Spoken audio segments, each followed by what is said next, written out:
Pwes na naman at kailangan na namang magising ng maaga at etong bata ay nag-aaral magtupi ng kumot. Ang balimala. Bago man lang yan matupi, parang ginawa niya na nga ang basahan dahil sa sahig niya nga yung pinagulong-gulong. Pero okay nga lang yan mga be, at least natuto nga siyang magtupi. O tingnan niyo nga at nadiskartehan niya ang pagtutupi sa malaking kumot. At parang nag-enjoy nga siya sa pagtutupi, pati yung kumot ko ay kinuha niya dahil tutupiin niya nga rin daw. Baka magtaka kayo mga be dahil summer na summer ay nakakumot kami.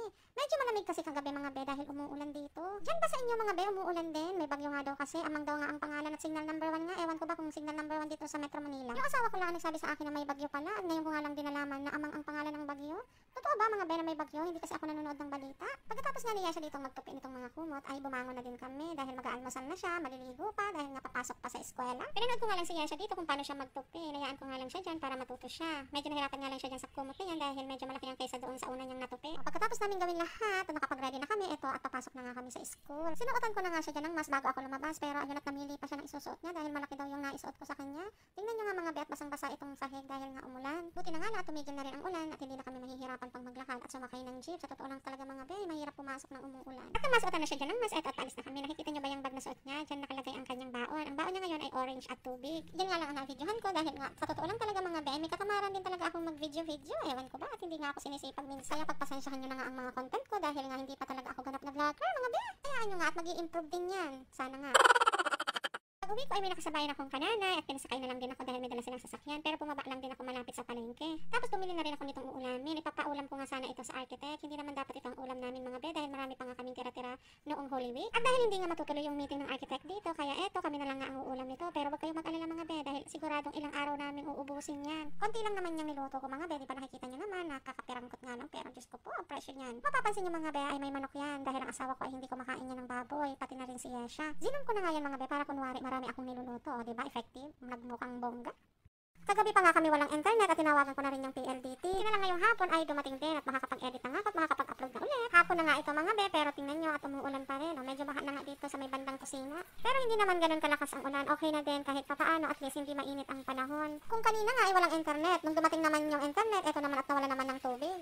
Buti na nga lang at nakapag-ipon kami ng tubig ng 2 gram. At dito sa loob, sa may lababo, ito nga yung naipon ko ditong tubig. Buti na nga lang at hindi namin ito ginalaw. Tulad nga ngayon na nawala ng tubig na biglaan at walang abiso. Ito nga at may ipon pa rin kami. Ay, thanks God na lang talaga. Naghuhugas nga ako dito ng kamay dahil kakain na nga ako ng hapunan mga be. 4:30 pa nga lang to ng hapon. Pagkatapos ko naman kumain ay aalis naman ako at ang asawa ko ay maghuhugas daw siya ng pinggan. Kaya dito siya kukuha ng tubig sa drum na pula. Kasi doon sa blue na pinag-ipunan namin ng tubig ay pinabahayan na daw ng kiti-kiti kaya ayaw niya kumuha ng tubig doon. Pangbuhos na nga lang daw namin yun sa CR. Tulad nga ng sabi ko kanina ay aalis ako at magbabayad nga ako ng tubig. Naku, muntikan ko na nang makalimutan ay due date na pala to ngayon. Buti nga ay napadaan to sa paningin ko. Nakalimutan ko hindi pa nga pala ako nakakapagbayad. Ngayon nga ang due date yan mga be. Ayan o, April 14. Kaya nga kahit umuulan ay susugod ako sa SM para magbayad nitong aming bill sa tubig. Sa totoo lang mga be, pwede ko naman bayaran ito dito sa may malapit o kaya sa GCash. Hindi ko na nga kailangan pumunta pa ng SM para makapagbayad lang nitong bill sa tubig. Pero dahil nga bagong kain ako, kaya maglalakad ako papuntang SM. Double purpose nga yan mga be. Makakapagbayad na nga ako sa bills at makakapag-walking pa ako. Matatagtag ko pa nga yung mga kinain ko.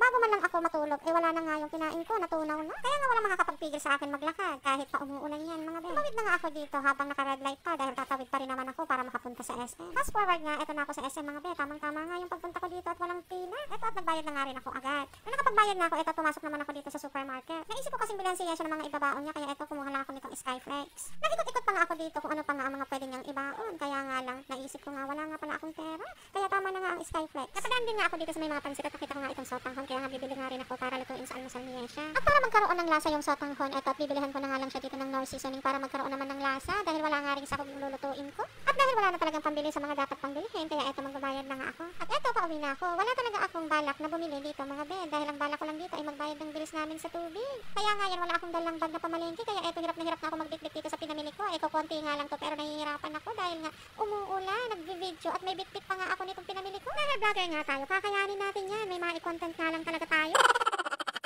Inaban nga lang natin to mga be para nga someday ay may anihin din tayo. Magpapakita nga ako sa inyo mga be for today's video kahit nga ayaw ko sa angulo na yan dahil kitang-kita ang double chin ko. Tingnan nyo naman. Sa totoo lang mga be, nahihiya talaga akong magpakita sa camera. Kung mapapansin nyo nga sa mga video ko, ay bihira nyo lang akong makita. Dahil noon ay hindi talaga ako confident na magpakita sa camera kahit ngayon naman mga be. Nahihiya nga ako sa inyong ipakita ang malabalyan akong katawan.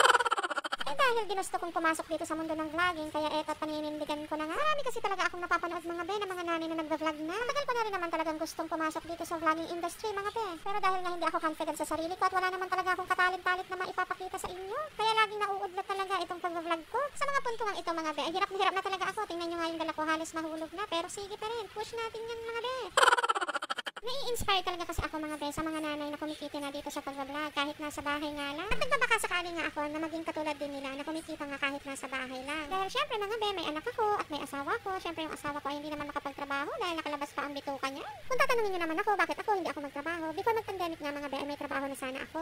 Isang buwan pa nga lang ako doon sa trabaho ko nang bigla namang dumating itong pandemic. Kaya yun, nawalan din ako agad ng trabaho. Halos karamihan naman mga be, nawalan talaga ng trabaho. Kaya yun, nagtanong na nga rin ako doon kay God, bakit nga ganun? Kasi nagustuhan ko na talaga yung trabaho ko pero bigla nga lang nawala. Basta mga be, ano ba yan? Ay, iyak talaga ako. Balik na nga tayo dito sa topic ko. Ito nga, pagdating ko dito sa bahay, may tubig na. At dahil nga naulanan ako, kaya eto naligo na rin ako. Isa rin kasi ako sa naniniwala mga be, na kapag naulanan nga daw ay nagkakasakit. Kaya nga imbes na magkasakit pa ako, totoo man yun o hindi. Kaya inuunahan ko na talaga dahil ayaw ko talaga na magkaubo or sipon man lang. Natapos kong maligo, eto at mag-edit na ako. At syempre, i-upload natin agad yan mga be para meron tayo agad uploaded na videos. Yes. Sino ang batang batuta? Sino yung iyakin pag may nakita sa laruan? Ay, pag di pinayaraw. Sino tama ng mataba? Batuta. Sino ang pangit? Madaldal. Totoo naman. Bakit? Sino yung kalbo? Bunga ko itin. Oh, just wait. Ato na lang. Sige. Sino ang